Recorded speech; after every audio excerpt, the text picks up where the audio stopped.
Good morning, everyone. Today we are going to be doing a PowerPoint, a parent workshop on supporting youth in modern education. So while learning to use technology is an extremely important skill for the 21st century, we must look beyond how to use the tools to how you think, how to access information, ways of working in a globally collaborative world, and skills for living in a 21st century world.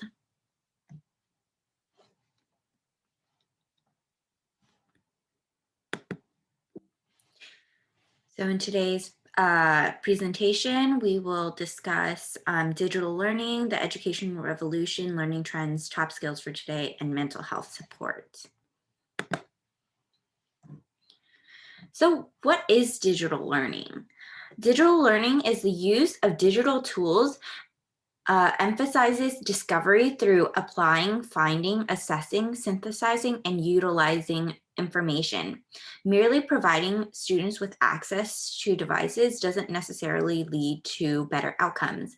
Many may feel that opening schools back up is going to make education equitable and accessible.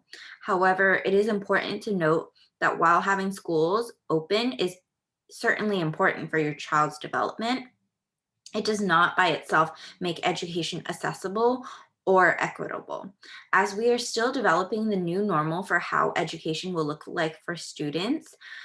It is important to remember that education is going to be approached differently, and all of us need to do our part to support self-learning and independent study as a part of lifelong pursuit in education.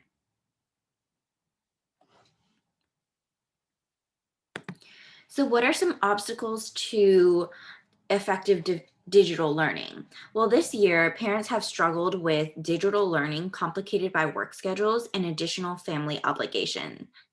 There are some obstacles that have widely impacted teaching and learning experiences. Even as we prepare for this new school year, there will still be a huge demand for digital and blended learning, which means these obstacles may still be a concern unless we all work together to change the educational and future prospects for our kids.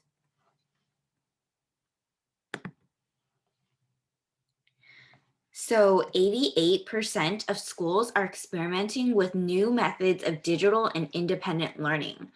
The digital world is increasingly penetrating the education and skills, with technology gradually being used to deliver education, n- knowledge, and skills in new and innovative ways.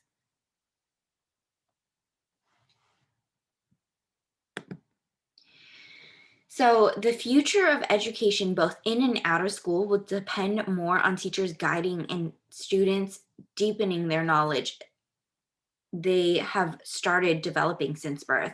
As parents, sorry, and mentors, you will need to help and teach your kids how to take control of their learning process and educational experiences. Before COVID-19, there was a demand for education technology. Since COVID, more education systems around the world are scaling up, and for students to be competitive in the future means they will need to become techno- technolo- technologically skilled and literate in technology to be prepared for the workplace. Some skills for the future are critical thinking and adaptability. People can be trained up, develop skills, and reskilled at pace.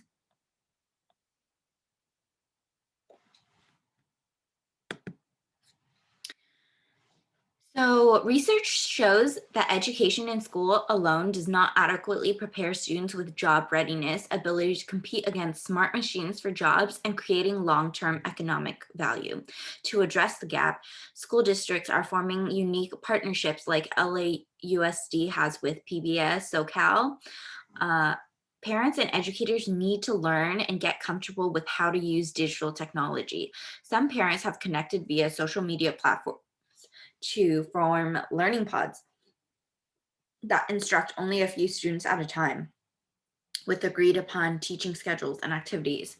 So PBS SoCal partnered with KCET, which I believe is a radio station, and they are offering local educational broadcasts to age-specific channels.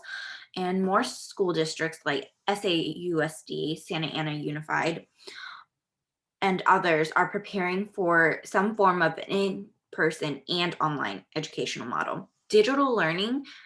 Digital technology improves what people learn, how they learn, and where and when they learn. Everyday activities now moving online, such as booking doctor's appointments, completing application forms, or doing one's online banking. There can be a risk that individuals not familiar or comfortable with digital technologies are excluded from participating in society.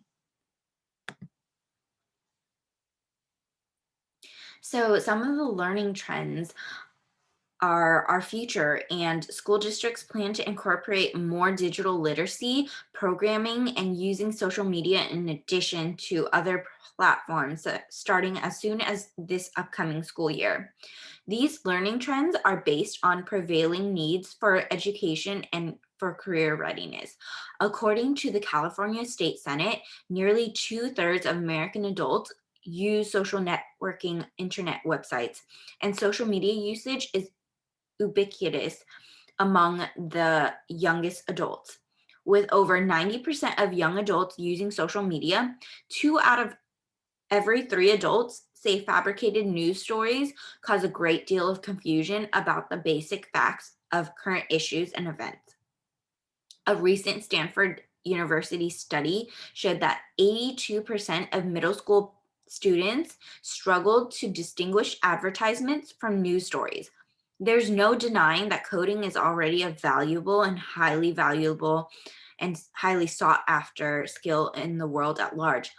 By continuing to integrate coding into the curriculum, we are preparing our students for college, career, and beyond.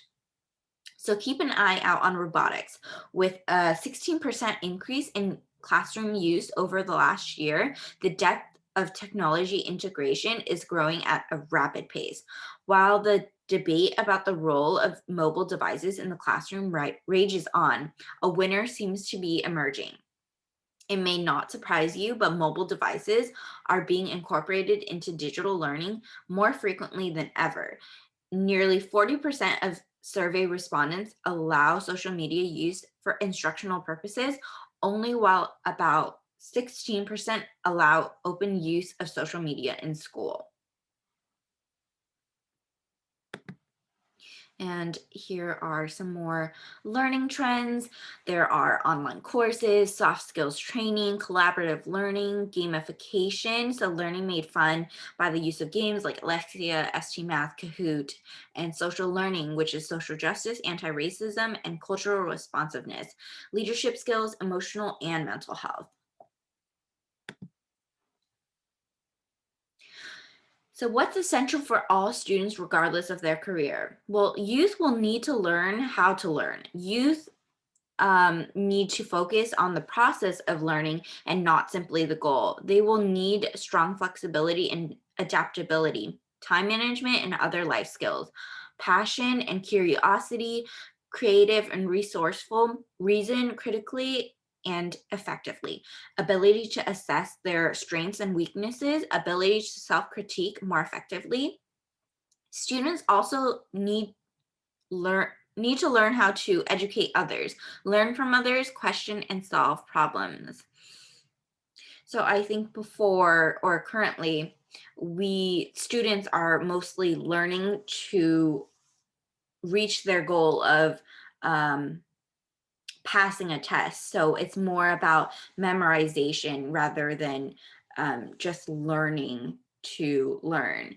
So I think the new method is going to focus more on learning and having flexibility and adaptability and not just learning to pass a test like memorization. So here are some benefits to lifelong learning. Um, Greater happiness, career security, improved skills, creativity and innovation, better opportunities, better brain health. Yep. So you can just read those. So, some factors for success. You should always be a lifelong learner. There's always something you can learn to enhance your skills or knowledge. This is what we need to teach our kids, whether it is on the internet or learning from another person. Given the increased use of fast changing digital technologies in the workplace, new skills have emerged. The use of these technologies have contributed to transforming learning and skills development into a lifelong process. So here is a story about an experiment in Ethiopia. So children in a remote Ethiopian village wake up one morning and find a large set of boxes outside. They've never seen a written word anywhere, no street signs, printed books, or even cardboard packaging. Now there are some boxes with something completely foreign inside. Would they even open the boxes? The officials weren't sure. There were no written instructions with the delivery, not that they could have read it anyway. According to the article, it took one child 5 minutes to open the box, grab the tablet inside, find the on and off switch, and power it up.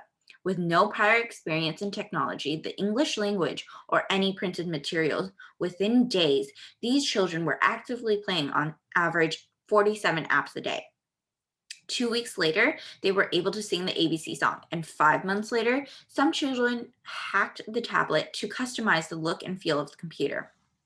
In this experiment, the children taught the OLPC officials that even without a teacher, as long as they had a tool, they could educate themselves. Traditional educators can learn from this. We must move out of the way and give students the opportunity to learn on their own. The benefits of self learning are well documented. Just look at all the advantages an independent learner takes away from their own education. And here are some resources to help your kids form new relationships with community health and social welfare organizations. Media companies worked with education leaders, technology companies partnered with nonprofits and government. And local nonprofits and businesses contributed to supporting children's learning in new ways. So definitely check all this information out. And finally, we just have this quote. So, always walk through life as if you have something to learn. I hope you enjoyed this presentation and learned something from it. Please take the post survey and let us know if you have any questions. Bye.